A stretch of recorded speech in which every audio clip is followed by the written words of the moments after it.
Bem-vindo ao Cantinho Teológico. Vamos falar agora sobre a, a questão do fenômeno de línguas no Antigo Testamento. Segundo Martin, ele identificou alguns casos de fala profética no Antigo Testamento com o fenômeno de glossolalia.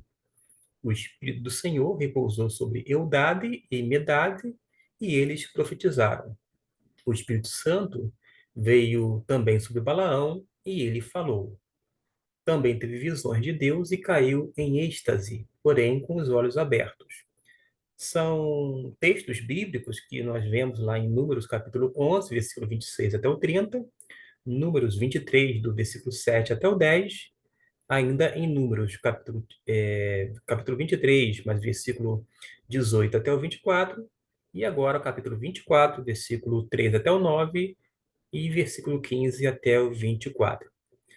Ele prossegue dizendo que os filhos dos profetas profetizaram acompanhados de música. E Saul se juntou a eles, profetizou e foi transformado em outro homem, conforme 1 Samuel, capítulo 10, versículo 1 até o 13. Mais tarde, Saul despiu as suas vestes, profetizou e esteve nu por terra todo aquele dia e toda aquela noite. Esta informação a gente tem em 1 Samuel, capítulo 19, versículo 18 até o 24. E no Monte Carmelo, os profetas de Baal, ao contender com Elias, invocaram continuamente o nome de Baal, e eles saltavam, clamavam em altas vozes e se retalhavam com facas e com setas e profetizavam. Esse registro bíblico a gente encontra em 1 Reis, capítulo 18, versículo 26 a 29. Quem fez essa associação com essa fala profética com línguas estranhas ou desconhecidas foi o Martin. Mas a gente precisa observar que, ainda que as ações desses vários profetas se aproximem com quem fala línguas desconhecidas, não se pode demonstrar que eles de fato falaram em línguas estranhas ou línguas desconhecidas. Não se diz explicitamente o que fizeram. Desta forma, afirmar isso seria impor um conceito no Antigo Testamento sobre uma ação no Antigo Testamento. Porque, biblicamente falando, a gente vê o fenômeno bíblico em o Novo Testamento e não no Antigo Testamento.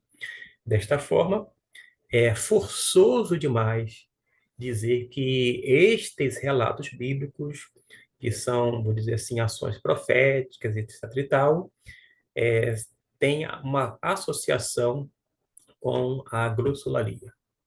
Dito isto, a gente vai prosseguir depois falando sobre o fenômeno de línguas no decorrer da história. Lembrando que, quando eu tratar de assunto relacionado ao Novo Testamento, que fala sobre línguas, não vai constar nessa playlist, e sim numa específica relacionada à palavra de Deus.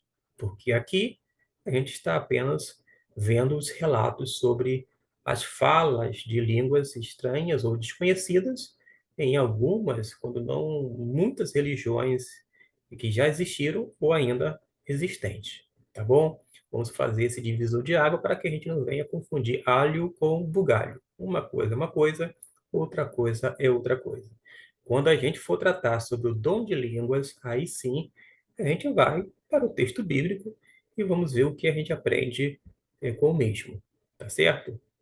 Deixo aí essas palavras e acompanhem, quer seja essa série sobre o fenômeno de línguas, quer os nossos vídeos no Cantinho Teológico, que são os mais variados possíveis, desde textos bíblicos, captação cristã, nós temos grego, nós temos hebraico, nós temos mensagem, nós temos escola bíblica dominical, enfim, muitos assuntos realmente. Deus abençoe, fique com Deus.